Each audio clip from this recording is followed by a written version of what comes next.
can't go any better than this, what I have witnessed.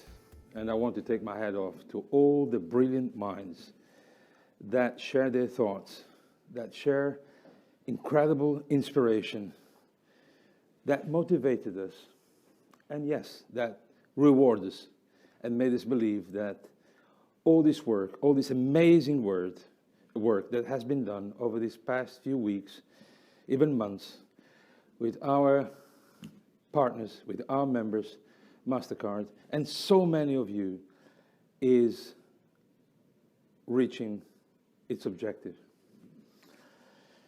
Earlier today, I mentioned briefly the role that my mother had in my life.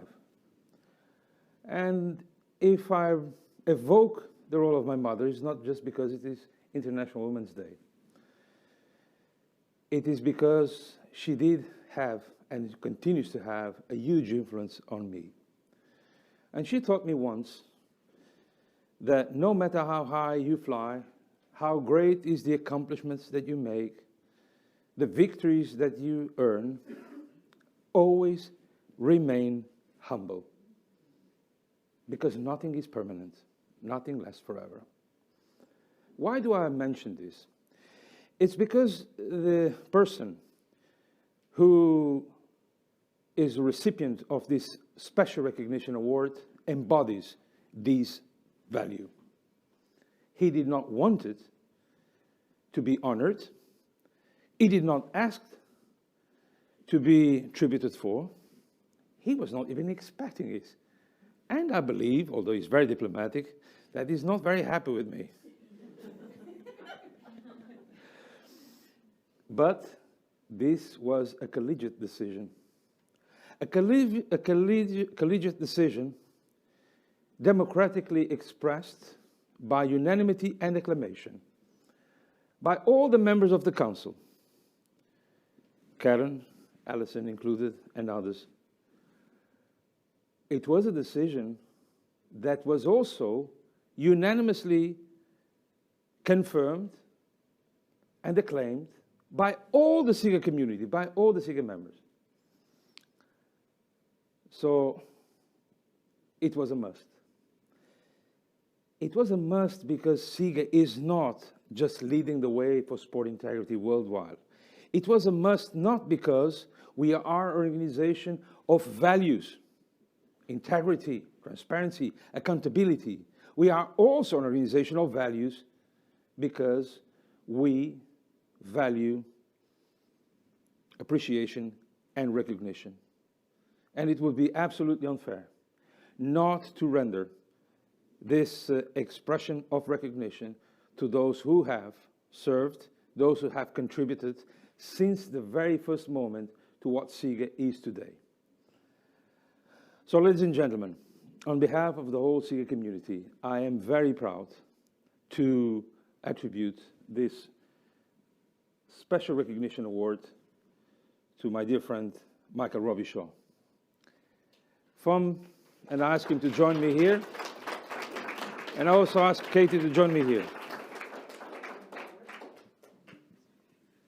From the very first moment when this troublemaker crossed the Atlantic and came, yeah, I'm telling the truth, man, crossed the Atlantic on a Sunday morning, and I said to myself, another weekend, because I had to meet him at 9 a.m. in Washington, D.C. And when we met, Michael didn't express any hesitation, any doubt. He said, we are on. We are in. Because we believe that sport without integrity is not sport. And because we want to be a champion of integrity in sport and beyond. So, Michael, apologies for the long speech, but it comes from the heart. And on behalf of all of us, the SIGA Special Recognition Award. I appreciate it. Thank you. Thank you very much. Thank you, Mr. Few words? Yes, you always make me say something. I can't talk about, well, I'm from Jersey as well, so is my mother, so I cannot talk long about her, but she was, always told me results, not excuses. And when she went from, you can't go to college because that's where the boys go, she went to nursing school. And the last thing she did, she was CEO of a hospital. And so I've been around it all my whole life.